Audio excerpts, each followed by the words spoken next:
Hi Daniel, Sarah from them coming on very well. So your Christmas or Mine, just to kick off, what can audiences expect when they go and watch it? You can expect all the elements that you want in a brilliant Christmas film. You know, it's heartwarming, it's uplifting, it's laugh out loud funny, and has moments of high-end drama as well. You know, it was a fantastic script straight off the bat from Tom Parry. It's his first feature he's ever written, so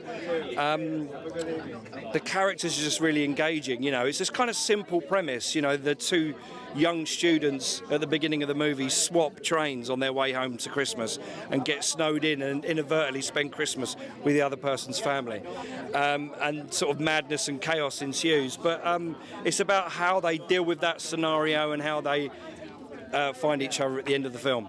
And I read that it's 19 years, I couldn't quite believe it, since Love Actually was made. It felt like it was about time we had another kind of quintessentially British Christmas movie out there. And this very much does feel like that. It kind of shows the full spectrum, I guess, of people living in the UK. You know, there's people who have such smaller scale budget Christmases, but there's a lot of fun and games. And then people who've kind of got more to spend, but maybe things, you know, aren't as fun. So was it about time we had a film like this out there? Yeah, I mean, look, our director Jim O'Hanlon set out from the off. He said to us, you know, we haven't had a really standout British Christmas film, like a really great one, for many years. So that was always the goal from the outset. And you're right, I mean, it really does. You've got a working class family up in Macclesfield, and you know, the complete contrast to that is this kind of lavish mansion down in the countryside, involved with Harriet Walter and Alex Jennings' characters. So, you know, it's a sort of class divide, there's a cultural divide between the two families,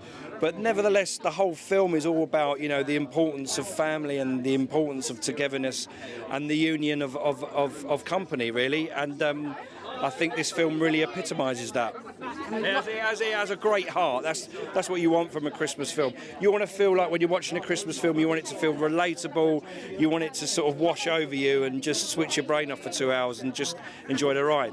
Such an incredible cast. I mean, Asa Butterfield, obviously been watching in things like Sex Education, but Cora, it's kind of her first time on screen in this way. And of course, you're reunited with Angela Griffith. So, you know, what was it like working with all these people? Well, oh, there he is, right over there. I'd worked with Asa years ago. Yes, there's my man.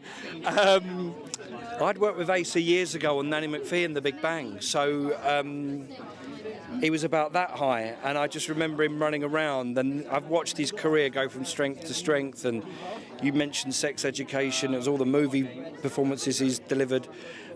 So it was great to walk into the read-through on day one, and there he was. And I just think he's an absolute magic performer. And opposite him, we've got Cora Kirk. It's her first ever movie, you know. It's her debut, and she's so assured in the role and gives such a stunning performance.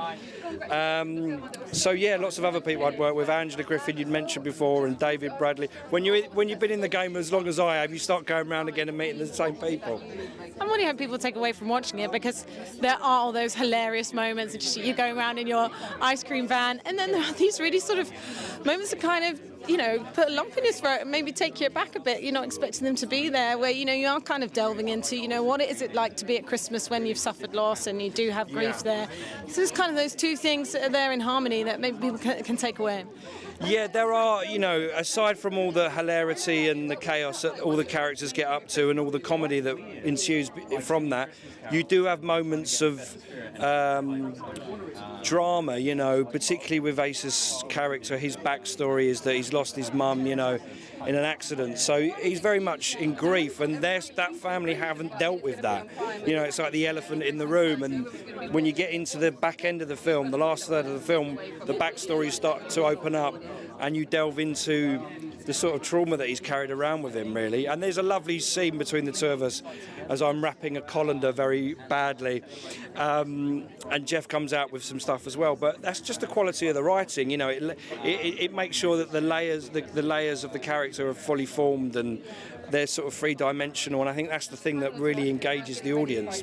Just very quickly, what we can see you in next, I believe, you know, you never rest on your laurels, always doing something different. You've got this Apple TV series coming up, as well as Kai's the Dog. I've just wrapping on a big Apple TV show out in Paris with Michael Douglas, who's playing Benjamin Franklin. It's been the most amazing project to be part of, and Michael's been amazing to work with. I've just signed on to play Nathan Detroit in Guys and Dolls at the Bridge Theatre. So I could not turn that role down. I want to push myself in different directions, so that I'll be doing that. Here he is, the man himself. How are you? All right? Yeah. Keep it well? Yeah, really good. Interview this far more talented and amazing man. Go on, get out.